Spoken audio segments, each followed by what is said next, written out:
Hello student, ये video आपके लिए काफ़ी इंपॉर्टेंट है। जितने भी अब टैट होंगे, जैसे कि C TET, S TET, UP TET, REET, अब जितने भी टैट से रिलेटेड एग्जाम होंगे उसमें ये टॉपिक ज़ेरो रूलर्स का पूछा जाता है, जो कि क्या होती है आपके डिस्कवरी लर्निंग से भी रिलेट होकर पूछा जाता है। और कहीं कहीं पे आपको डायरेक्ट जेरोम ब्रूनर से रिलेट करके बोला जाएगा।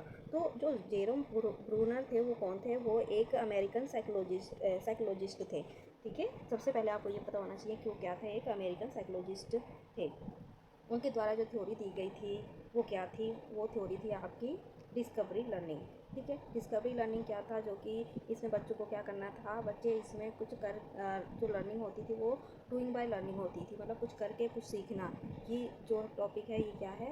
ये डिस्कवरी लर्निंग से ही रिलेट करता है। इसका मतलब ही क्या है? डिस्कवरी लर्निंग, जिसमें बच्चा कुछ ना कुछ करता रहता है अपने डेली बेसिस में, कुछ प्रैक्टिकली, कुछ विजुअली, इन सब चीज़ों से क्या करता है बच्चा कुछ ना कुछ सीख रहा होता है। इसलिए उसको क्या, कौन सी लर्निंग में लिया गया है? डिस्कवरी लर्निंग में लिया गया है। क्लियर? अब यहाँ पे जो जेरोम ब्रूनर थे उन्होंने किस में कॉन्ट्रीब्यूशन किया था? उन्होंने लर्निंग थ्योरी की कॉग्निटिव कंस्ट्रक्टिविज्म में, जो कॉग्निटिव कंस्ट्रक्टिविज्म था, जो आपका NCF 2005 था, NCF 2005 था, उसमें आपका ये आपके कॉग्निटिव कंस्ट्रक्टिविज्म की बात की गई है। ठीक है, ये जो NCF आपका 2005 है। और यहाँ पे जो ब्रूनर है वो किसकी बात करते हैं? जो ब्रूनर है वो बात करते हैं स्कैफोल्डिंग की, स्पाइरल करिकुलम की एंड डिस्कवरी लर्निंग की। तो डिस्कवरी लर्निंग आपको पता होगा, लर्निंग बाय डूइंग के ऊपर है। बच्चा इसमें लर्निंग बाय डूइंग करता है। और इसका फोल्डिंग का मतलब क्या था? सपोर्टिंग गाइडेंस होता है। मतलब जैसे बच्चा है, वो बच्चा क्या कुछ कर रहा है, तो हम क्या करते हैं, जब वो बच्चा कोई काम कर रहा था, मान लो कि वो साइकिल चलाना सीख रहा है, तो क्या करते हैं बच्चे? डायरेक्ट तो सीखते नहीं है, उनको थोड़ी सी हेल्प करनी पड़ती है। जिससे क्या होता है, हम उनको सपोर्ट करते हैं और थोड़ा सा क्या करते हैं, सपोर्ट लेके अपना आगे साइकिल चलाना कंटिन्यू करता है। ऐसे ही कोई भी चीज़ रीडिंग करते हैं बच्चे तो उसमें अटकते हैं, तो उसमें भी हम क्या करते हैं, बच्चे की हेल्प करते हैं। मतलब एक छोटी सी हेल्प क्या होता है आपका, इसको स्कैप होल्डिंग होता है, स्कैप होल्डिंग होता है। ठीक है, अब सेकंड पॉइंट हमारा क्या है? यहाँ पे स्पाइरल करिकुलम की बात की गई है। जो स्पाइरल करिकुलम होता है वो क्या कहता है कि स्पाइरल करिकुलम ऐसा होना चाहिए जिसमें क्या होता है, जो प्रीवियस नॉलेज जितनी भी होती है क्या होता है, वो रिलेट करके आपका जो करिकुलम तैयार होता है। ठीक है, डिस्कवरी लर्निंग आपको पता ही है क्या होता है, लर्निंग बाय डू की बात हो रही है। अब यहाँ पे जो जेरोम ब्रूनर है उन्होंने क्या किया है, उन्होंने स्टेजेस दिए हैं। उन्होंने 3 स्टेजेस दिए हैं, जिसमें फर्स्ट स्टेज क्या है? इनएक्टिव स्टेज, सेकंड है आइकॉनिक स्टेज और थर्ड है सिंबॉलिक स्टेज। तो इसमें जो फर्स्ट इनएक्टिव स्टेज है क्या है, 0 से 1 साल के बच्चों का बोला गया है। और जो सेकंड स्टेज है वो क्या है, 1 से 7 ईयर तक के बच्चों की इसमें बात की जाती है। एंड सिंबॉलिक क्या होता है, इसमें 8 से जो ऊपर होते हैं बच्चे, 8 साल से जो ऊपर वाले बच्चे होते हैं उनको क्या करते हैं, सिंबॉलिक स्टेज पे होते हैं। तो जो आपका यहाँ पे हम फर्स्ट देखते हैं, जो इनएक्टिव स्टेज है हमारी क्या होती है, एक्शन बेस्ड होती है। एक्शन बेस्ड का मतलब इसमें बच्चा कुछ मूवमेंट करके ही कुछ ना कुछ लर्न कर रहा होता है। सेकंड आइकॉनिक है। आइकॉनिक में क्या होता है हमारा, बच्चा इसमें इमेज बेस्ड लर्निंग करता है। ठीक है, कि बच्चा क्या करता है, किसी इमेज को देखा, फिर उसको फिर दोबारा जब वो देखते कहता है कि हाँ ये मैंने इमेज देखा था और ये क्या है, ये चीज़ है। तो इमेज देख के भी बच्चा क्या करता है, लर्निंग करता है। एंड थर्ड है सिंबॉलिक। सिंबॉलिक मतलब कि क्या है, आपका लैंग्वेज बेस्ड होता है। आगे हम इन स्टेज को एक्सप्लेन कर रहे हैं यहाँ पे।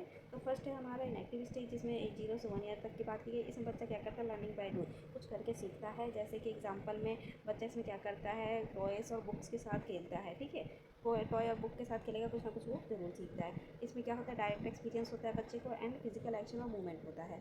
बच्चे की क्या होती है, इसमें फिजिकल मूवमेंट और एक्शन करता है। सेकंड स्टेज है आइकॉनिक स्टेज। तो आइकॉनिक स्टेज में क्या है, यहाँ पे आपका यहाँ पे 1 से 7 ईयर्स तक के बच्चे की बात की गई है। और इसमें जब बच्चा रहता है तो क्या करता है, लर्न थ्रो इमेजेस। आइकॉनिक में क्या करता है, इमेजेस को देख देख के क्या करता है, लर्न करता है। मान लो बच्चे ने कोई इमेज देखा है एप्पल, ठीक है, तो उसे पता है कि ये क्या है। जब वो नेक्स्ट टाइम देखेगा तो वो क्या है आपका, कि बच्चा क्या करेगा, वो समझ जाएगा कि ये क्या है, एप्पल है। ठीक है, तो बच्चे ने क्या किया, यहाँ पे इमेज देखा और उसको पहचान लिया। ठीक है, तो ये हो गया आपका आइकॉनिक स्टेज की बात करते हैं। थर्ड स्टेज है आपकी सिंबॉलिक स्टेज। सिंबॉलिक स्टेज में क्या होता है, इसमें 8 साल से ऊपर तक के बच्चे होते हैं जो क्या करते हैं, लैंग्वेज डेवलपमेंट होता है। इसमें जो बच्चे होते हैं उनका क्या होता है, लैंग्वेज डेवलपमेंट होता है। और वो उनके अंदर जो डेवलपमेंट देखने को मिलता है वो कैसे होते हैं, रीजनिंग, लॉजिक और अब्स्ट्रैक्ट सिंबल के थ्रू सीखते हैं। अब्स्ट्रैक्ट क्या होता है, बिना टच किए किसी चीज़ को सीखना। अब देखो यहाँ पे डिस्कवरी लर्निंग क्या कहती है। डिस्कवरी लर्निंग में क्या होता है, जो बच्चे होते हैं उनको क्या होता है, उनको हेल्प मिलती है, help student learn how to learn. जो बच्चे होते हैं उनको ये हेल्प मिलती है कि वो कैसे लर्न करें।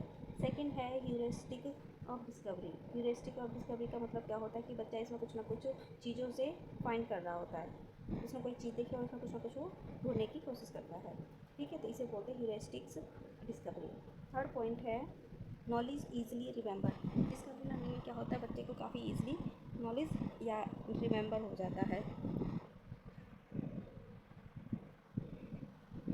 आगे हम यहाँ पे देखते हैं कि पियाजे और जेरोम इन दोनों का क्या है डिफरेंस पूछ लिया जाता है। तो डिफरेंस में आपको ये पता होना चाहिए कि जो पियाजे हैं उन्होंने क्या किया था, उन्होंने 4 स्टेज दिए थे, और जो जेरोम ब्रूनर है उन्होंने क्या दिया था, उन्होंने 3 स्टेज दिए थे। जो पियाजे थे वो क्या करते थे, वो लैंग्वेज पे फोकस नहीं करते थे, और जेरोम ब्रूनर जो है वो क्या है, वो लैंग्वेज पे फोकस करते हैं।